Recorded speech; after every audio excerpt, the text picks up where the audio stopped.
अक्सर जब हम लोग मेडिकल डायग्नोसिस की बात करते हैं ना, तो वहाँ हम एक खास तरह की सटीकता की उम्मीद करते हैं। हाँ, बिल्कुल। मतलब एक एकदम बाइनरी अप्रोच होती है। किसी की हड्डी टूटती है, तो एक्सरे मशीन में वो टूटी हुई सफ़ेद लाइन एकदम साफ दिखती है। फिर डॉक्टर उंगली रख के कहता है कि भाई ये रही समस्या और सीधा प्लास्टर बांध दिया जाता है। हाँ, और हम इंसानों को ना ये तरीका बहुत पसंद है। हाँ, क्योंकि चीज़ें एकदम साफ-साफ दिखती हैं, अलग-अलग कैटेगरी में बंटी होती हैं। समस्या है और उसका सीधा सा एक फिजिकल या भौतिक समाधान है। लेकिन देखिए, इस एक्सरे वाली सोच से बाहर निकलकर जब हम अपने प्राचीन ग्रंथों को देखते हैं ना, तो ये बाइनरी नजरिया काम करना बिल्कुल बंद कर देता है। हाँ, वो ब्लैक एंड व्हाइट नहीं रहता। बिल्कुल नहीं रहता। हमारे पास आज स्रोतों का जो अंबार है, खास तौर पर अगर हम शिव पुराण, गणेश पुराण या मुद्गल पुराण की बात करें, तो वे मानव मनोविज्ञान और ब्रह्मांड की एक ऐसी तस्वीर पेश करते हैं जो बहुत गहरी, जटिल और मैं कहूंगी कि पूरी तरह प्रतीकात्मक है। हम्म इन ग्रंथों का मिशन सिर्फ कुछ चमत्कारी या धार्मिक कथाओं को दोहराना नहीं है। मतलब अगर हम इनके पन्नों को ध्यान से पढ़ें तो हम पाएंगे कि ये एक ही समय पर दो अलग-अलग स्तरों पर काम कर रहे हैं। अच्छा, दो स्तर मतलब कैसे? देखिए, एक तरफ तो ये पूरे ब्रह्मांड के निर्माण की बात करते हैं, जिसे हम माइक्रो लेवल कह सकते हैं, और ठीक उसी समय पैरेलल में ये सीधे इंसानी दिमाग, हमारी चेतना और हमारे भीतर की जो इंटरनल साइकोलॉजी है, यानी माइक्रो लेवल, उसकी गुत्थियां सुलझा रहे होते हैं। क्या बात है। और यही आज की इस गहरी चर्चा का मुख्य विषय भी है। आज के इस डीप डाइव में हम इन ग्रंथों में छिपे इन्हीं ब्रह्मांडीय और मनोवैज्ञानिक रहस्यों की तह तक जाएंगे। बिल्कुल। तो आज के हमारे सफर में हम सृष्टि के आरंभ, अनंत अग्नि स्तंभ की घटना, उस विशाल पारिवारिक वृक्ष और गणेश जी के 8 अवतारों के पीछे की साइकोलॉजी को डिकोड करेंगे। साथ ही हम ओम की ध्वनि के विज्ञान पर भी बात करेंगे। हाँ, और इन स्रोतों के जरिए हम ये समझने की कोशिश करेंगे कि प्राचीन काल में अपने भीतर के जो इंटरनल डीमंस होते हैं ना, यानी आंतरिक राक्षस, उनको हराने का क्या तरीका बताया गया था। तो चलिए इसकी शुरुआत शिव पुराण की उस बेहद मशहूर और क्लासिक कथा से करते हैं, जहां सत्य और अहंकार का एकदम सीधा टकराव होता है। ग्रंथों के अनुसार सृष्टि के आरंभिक चरण में ही ब्रह्मा जी और विष्णु जी के बीच श्रेष्ठता को लेकर एक विवाद खड़ा हो गया था।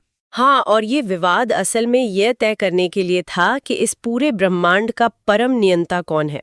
शिव पुराण बताता है कि जब ये बहस एक युद्ध में बदलने लगी, तब उन दोनों के बीच एक अनंत, भयानक और विशालकाय ज्योतिर्लिंग प्रकट हुआ।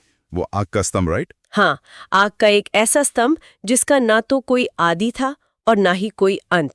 इस अकल्पनीय ऊर्जा को देखकर दोनों ने यह तय किया कि भाई जो भी इस स्तंभ का छोर खोज लेगा, यानी इसका ऊपरी या निचला सिरा, वही श्रेष्ठ माना जाएगा। और इसे खोजने के लिए दोनों एकदम विपरीत दिशाओं में निकल पड़े। ग्रंथों में बताया गया है कि विष्णु जी ने वराह यानी शूकर का रूप धारण किया और उस अग्नि स्तंभ की जड़ खोजने के लिए नीचे पाताल की गहराइयों में उतर गए। सही। वहीं दूसरी ओर ब्रह्मा जी ने हंस का रूप लिया और उस स्तंभ का ऊपरी सिरा खोजने के लिए ऊपर अनंत आकाश की तरफ उड़ गए। लेकिन हजारों सालों की खोज के बाद भी विष्णु जी को उस अग्नि स्तंभ का कोई अंत नहीं मिला। हाँ, और उन्होंने अपनी सीमा स्वीकार कर ली। उन्होंने वापस लौटकर सत्य कहा कि यह स्तंभ अनंत है और उन्हें इसका कोई छोड़ नहीं मिला। विष्णु जी का ये जो कृत्य है ना, ये सत्य और विनम्रता का बहुत बड़ा प्रतीक है। लेकिन जब हम ब्रह्मा जी के कृत्य को देखते हैं, तो वहां मानव मनोविज्ञान का एक बहुत बड़ा विकार सामने आता है, अहंकार। मतलब ईगो। हाँ, ईगो। ब्रह्मा जी को भी उस स्तंभ का कोई ऊपरी सिरा नहीं मिला था, लेकिन अपने अहंकार को बचाने के लिए उन्होंने एक केतकी का फूल को रास्ते में गिरते हुए देखा और उसके साथ मिलकर एक पूरा छल रच दिया। अरे बाप रे। हाँ, उन्होंने वापस आकर विष्णु जी से झूठ बोल दिया कि मैंने तो स्तंभ का ऊपरी सिरा देख लिया है और ये केतकी का फूल मेरा गवाह है। वाओ। अगर इसे हम मॉडर्न कॉस्मोलॉजी और इंसानी नजरिए से जोड़कर देखें ना, तो ये कहानी बहुत गहरे मायने रखती है। वो कैसे? देखिए, आज का विज्ञान भी यही कहता है कि हमारा यूनिवर्स एक्सपैंडिंग है, इसका कोई अंत नहीं है। ये अग्निस्तंभ उसी अनंत ब्रह्मांड या उस अल्टीमेट रियलिटी का प्रतीक लगता है। लेकिन हमारा इंसानी अहंकार, जिसे यहाँ ब्रह्मा जी का झूठ दर्शा रहा है, वो उस अनंत चीज को नापने, उसे कंट्रोल करने और अपनी मुट्ठी में करने की कोशिश करता है। बहुत सही पॉइंट है ये। और जब वो ऐसा नहीं कर पाता ना, तो वो मनगढ़ंत कहानियां बनाने लगता है। पर इसमें एक सोचने वाली बात यह है कि इस कहानी में केतकी के फूल का ही इस्तेमाल क्यों किया गया? मतलब उस छल या गवाही को दर्शाने के लिए कोई और प्रतीक क्यों नहीं? केतकी का फूल उस फॉल्स एविडेंस या उस भ्रम का प्रतीक है जो हमारा अहंकार अपने बचाव में खड़ा करता है।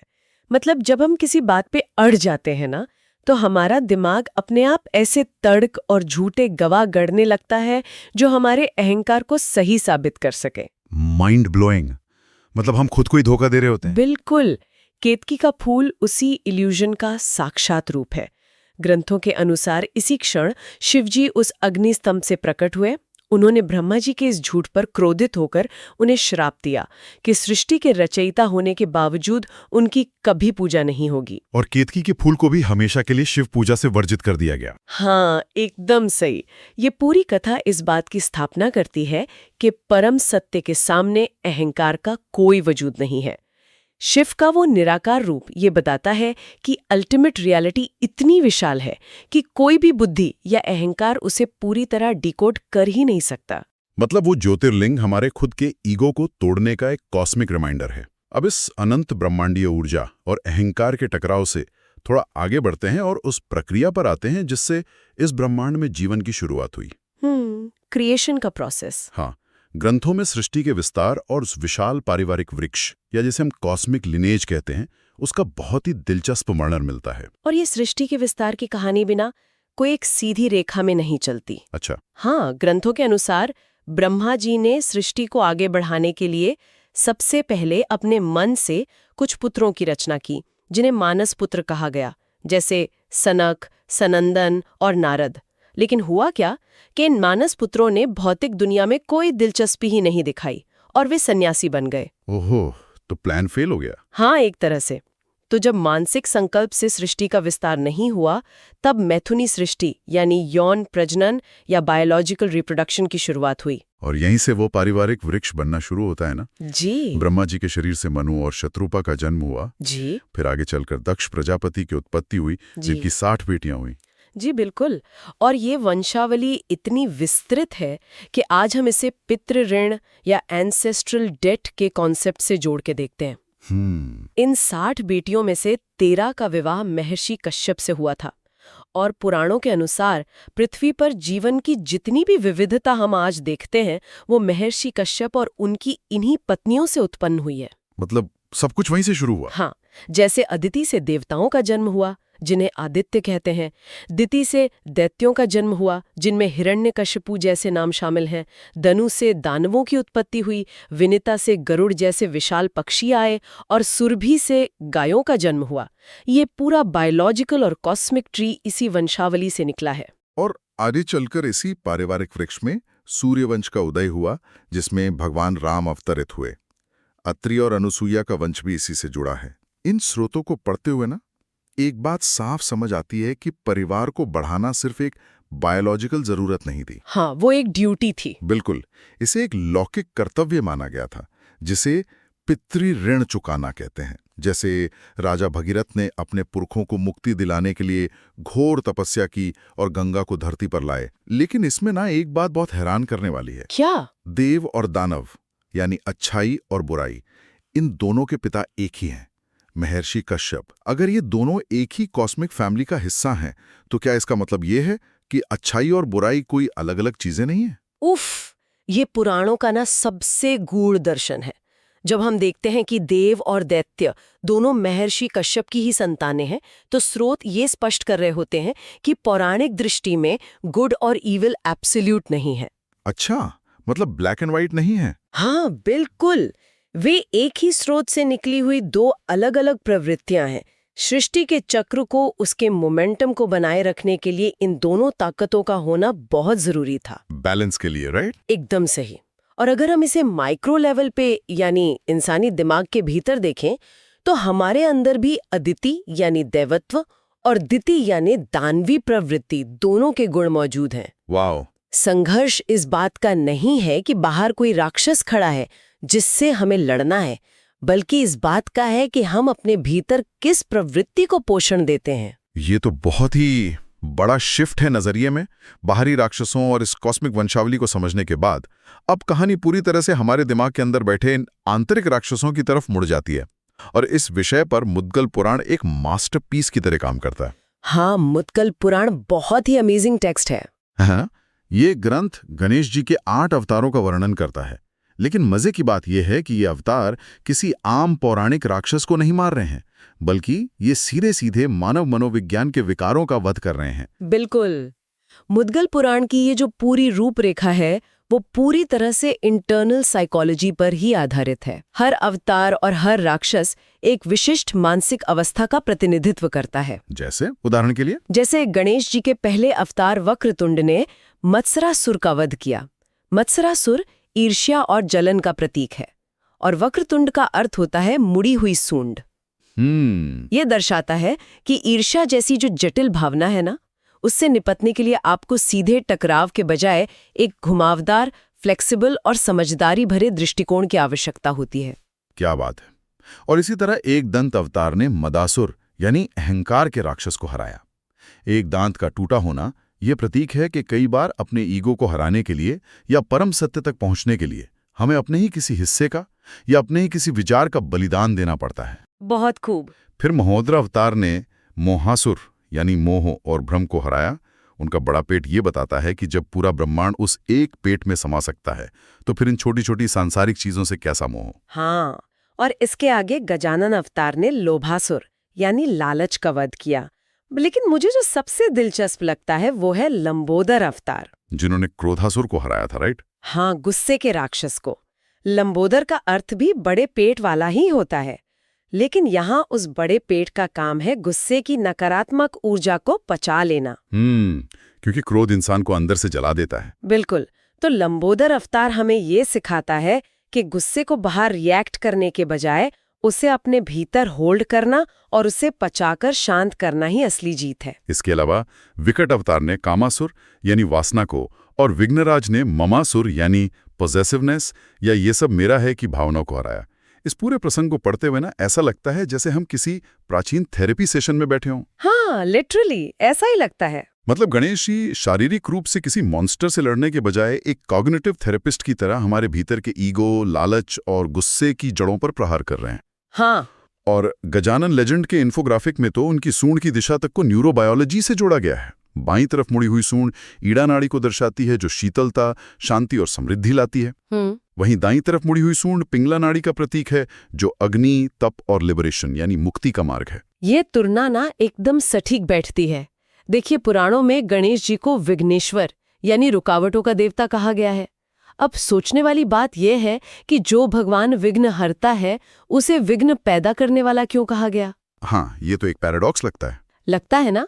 लेकिन ग्रंथों के अनुसार इसका कारण यह है कि वे एक थेरेपिस्ट की तरह पहले हमारे जीवन में राक्षस या रुकावट के रूप में आते हैं।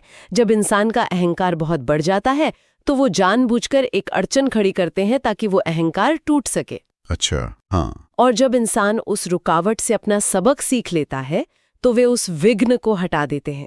ये बाहरी दुनिया का कोई युद्ध नहीं है, ये पूरी तरह से एक इंटरनल एल्केमी है, खुद को अंदर से बदलने की प्रक्रिया। वाह। लेकिन अब एक सवाल उठता है, अगर ये सब कुछ दिमाग के अंदर की साइकोलॉजी है तो प्राचीन काल में आम लोग जिनके पास कोई साइकोलॉजी की डिग्री नहीं थी, वे इस ज्ञान को कैसे प्रैक्टिस करते थे? हाँ, ये एक बहुत ही प्रैक्टिकल सवाल है। और शायद यहीं पर बाहरी अनुष्ठान, रिचुअल्स और गणेश गीता जैसे ग्रंथों की एंट्री होती है। गणेश चतुर्थी का त्योहार इसी आंतरिक विज्ञान को बाहरी रूप से जीने का एक तरीका है। ग्रंथों में इस पूजा के 4 मुख्य चरण बताए गए हैं। और ये 4 चरण असल में चेतना को एक भौतिक आकार में बांधने और फिर उसे वापस मुक्त करने की प्रक्रिया है। पहला चरण है स्थापना और प्राण प्रतिष्ठा, जिसमें मंत्रों से जान डाली जाती है मूर्ति में। बिल्कुल। इसमें मंत्रों के माध्यम से मिट्टी की एक निर्जीव मूर्ति में प्राण या लौकिक ऊर्जा का आवाहन किया जाता है। ऐसा इसलिए क्योंकि हमारा इंसानी दिमाग ना सीधे किसी निराकार ऊर्जा पर ध्यान नहीं लगा सकता। उसे फोकस करने के लिए एक भौतिक आकार चाहिए होता है।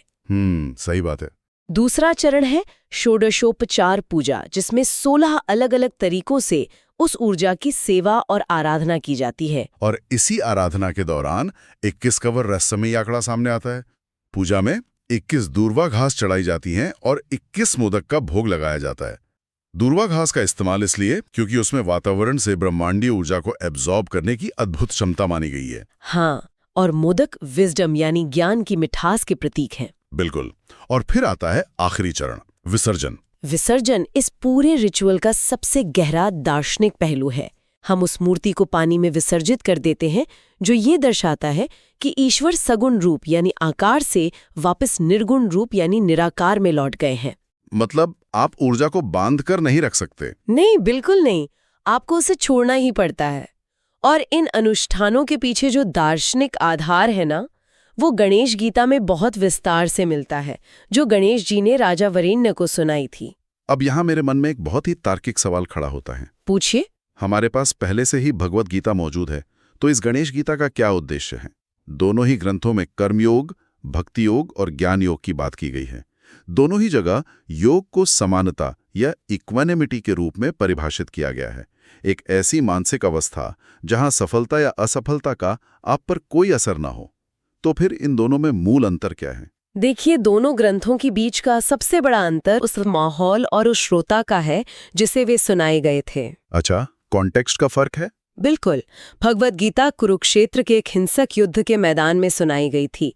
वहां श्रोता अर्जुन था जिसे युद्ध करना था, इसलिए भगवत गीता कर्म और धर्म पर यानी बाहर के एक्शन पर बहुत जोर देती है। लेकिन गणेश गीता एक बेहद शांत जंगल में सुनाई गई थी और इसका श्रोता राजा वरेण्य था, जो अपना राजपाट त्याग कर संन्यास ले चुका था। तो उसे कोई युद्ध नहीं लड़ना था? एकदम सही, उसे अब कोई बाहरी युद्ध नहीं लड़ना था। इसलिए गणेश गीता बाहरी एक्शन के बजाय ध्यान, सांसों पर नियंत्रण और इंटरनल फोकस पर ज्यादा जोर देती है। वाह, ये तो बहुत ही लॉजिकल है। हाँ, और जहां तक 21 के नंबर की बात है ना, ये गणेश जी के 21 नामों और उन 21 कॉस्मिक ऊर्जाओं को एक दिशा में चैनल करने का तरीका है, ताकि मन उस संभाव या इक्वेनिमिटी तक पहुंच सके। अब अगर संभाव या इक्वेनिमिटी ही हमारा अंतिम लक्ष्य है, तो इसे हासिल करने का सबसे शक्तिशाली टूल क्या है? इस चर्चा के आखिरी हिस्से में हमारे श्रोता हमें बताते हैं कि सगुण से निर्गुण तक पहुंचने का पुल कोई भौतिक वस्तु नहीं, बल्कि ध्वनि है, साउंड, वाइब्रेशन। और शिव पुराण ध्वनि के इस विज्ञान को बहुत गहराई से समझाता है। कैसे? उसमें वर्णन है कि शिव के 5 मुख हैं और हर मुख से सृष्टि का एक विशेष कार्य संचालित होता है। सृष्टि यानी रचना, पालन यानी प्रिजर्वेशन, संहार यानी विनाश, तिरोभाव यानी कंसीलमेंट या छुपाना, और अनुग्रह यानी ग्रेस या कृपा। ग्रंथों के अनुसार शिव के इन्हीं 5 मुखों से ओमकार की उत्पत्ति हुई है, जिसके 5 तत्व हैं अ, उ, म, बिंदु और नाद। और इसी ध्वनि से ओम नमः शिवाय यानी पंचाक्षर मंत्र अस्तित्व में आया। और गणेश पुराण में भी ध्वनि के इसी महत्व को गणेश सहस्र नाम के रूप में दर्शाया गया है, जिसमें उनके 1000 नामों का जिक्र है। ग्रंथ कहता है कि सहस्र नाम का हर एक नाम सिर्फ एक शब्द नहीं है, बल्कि अपने आप में एक स्वतंत्र मंत्र है। बिल्कुल। इसे जपने से अष्ट सिद्धियां प्राप्त होती हैं, शरीर की क्रॉनिक बीमारियां ठीक होती हैं, और सबसे महत्वपूर्ण बात, ये चित्त वृत्ति यानी मन की उस लगातार चलने वाली उथल पुथल को शांत करता है। अगर इसे हम आज के विज्ञान के चश्मे से देखें ना, तो ये पूरी तरह से फ्रीक्वेंसी और वाइब्रेशन का खेल है। हाँ, एकदम। जैसे एक खास फ्रीक्वेंसी से कांच का गिलास टूट सकता है, जी, वैसे ही सहस्र नाम की ध्वनि और मंत्रों का उच्चारण हमारी चेतना में जमे हुए अहंकार और विकारों के कचरे को तोड़कर साफ कर देता है। और ध्वनि की इस क्षमता का ना सबसे बड़ा उदाहरण शिव पुराण की बिंदुज्ञ की कथा में मिलता है। अरे हाँ, वो पिशाच वाली कथा। जी, ये कथा इस बात का प्रमाण है कि सिर्फ सही ध्वनि या कथा को सुनने मात्र से कैसे किसी का पूरा अस्तित्व बदल सकता है। हाँ। कथा के अनुसार बिंदुज्ञ एक ब्राह्मण था जो अपने पाप कर्मों और बुरी आदतों के कारण मरने के बाद विंध्य पर्वत पर एक खूंखार पिशाच बन गया था। मतलब एक बहुत ही भयानक स्थिति में फंस गया था। हाँ, उसकी स्थिति ऐसी थी कि वह न तो जी सकता था और न ही उसे मुक्ति मिल रही थी। और उसे उस पिशाच योनि से आजाद करने के लिए किसी अस्त्र शस्त्र का प्रयोग नहीं हुआ, बल्कि गंधर्व तुमरू को वहां भेजा गया ताकि वे उसे शिव पुराण की कथा सुना सकें। बिल्कुल। श्रोत यहाँ श्रवण यानी सुनने की शक्ति को सबसे ऊंचे पायदान पर रखते हैं। जब बिंदुगाक ने कथा की उस पवित्र ध्वनि को सुना ना, तो उसके भीतर पश्चाताप जागा। उसे रियलाइज हुआ कि उसने क्या किया है। हाँ, उसे अपनी गलतियों का गहरा एहसास हुआ। ग्रंथों के अनुसार श्रवण और पश्चाताप ये दोनों मिलकर दुनिया का सबसे बड़ा प्रायश्चित बनाते हैं। कथा सुनते ही ध्वनि की फ्रीक्वेंसी ने उसके भीतर के सारे विकारों को नष्ट कर दिया और उसे उस पिशाच योनि से मोक्ष मिल गया। ये वाकया सच में रोंगटे खड़े कर देता है कि सिर्फ एक सही वाइब्रेशन को गहराई से अपने भीतर उतारने से कैसे एक पूरी चेतना का ट्रांसफॉर्मेशन हो सकता है। बिल्कुल हो सकता है। तो अगर आज की इस पूरी गहरी चर्चा के पन्नों को एक साथ रखकर देखा जाए तो हमने ये समझा कि ये प्राचीन ग्रंथ, चाहे वो शिव पुराण हो या मुद्गल पुराण, ये सिर्फ देवी देवताओं की कोई जादुई या ऐतिहासिक कथाएं नहीं हैं। बिल्कुल नहीं। ये असल में हमारे अपने आंतरिक डर, हमारे गुस्से, हमारी ईर्ष्या और हमारे अहंकार यानी उन इंटरनल डीमंस से लड़ने की एक बहुत ही बारीक मैनुअल है। उस अनंत ज्योतिर्लिंग के दर्शन से लेकर जहां अहंकार चूर-चूर होता है, एड़ा और पिंगला नाड़ियों के बैलेंस तक, और मिट्टी की मूर्ति के विसर्जन से लेकर ओमकार की वाइब्रेशन तक, ये सब कुछ हमारी इनर ट्रांसफॉर्मेशन और ब्रह्मांडीय ऊर्जा के साथ तालमेल बिठाने के बारे में है। हाँ, और इन सभी स्रोतों का अंतिम सार यही है कि हम बाहर की दुनिया को नापने और कंट्रोल करने के बजाय अपनी चेतना को भीतर की ओर मोड़ें और उस अनंत सत्य को पहचानें जो हमारे अंदर ही मौजूद है। क्या बात है। और इस चर्चा को विराम देने से पहले एक आखिरी विचार, एक बहुत ही रोचक सवाल छोड़कर जाना चाहूंगा। हाँ, बताइए। अगर ग्रंथों के अनुसार गणेश जी को विघ्नेश्वर यानी रुकावटों का देवता कहा जाता है और वे खुद हमारे अहंकार को तोड़ने के लिए हमारे जीवन में कोई दानव या ऑब्स्टिकल बनकर आते हैं, तो क्या पता इंसानी जीवन में जो सबसे बड़ी रुकावटें आती हैं, जिन्हें हम अक्सर कोई सजा या बुरी किस्मत मान लेते हैं, वो दरअसल कोई सजा न हो। ये सोचने वाली बात है। क्या पता वे आध्यात्मिक ग्रोथ के लिए डिजाइन किया गया एक डिवाइन सेटअप हो, और उस परिस्थिति में जो असली राक्षस को हराना होता है वो बाहर का कोई इंसान या हालात नहीं, बल्कि शायद हमारा अपना ही ईगो हो। इस नजरिए से अपनी मुश्किलों को देखने की कोशिश कीजिएगा, सोचिएगा जरूर।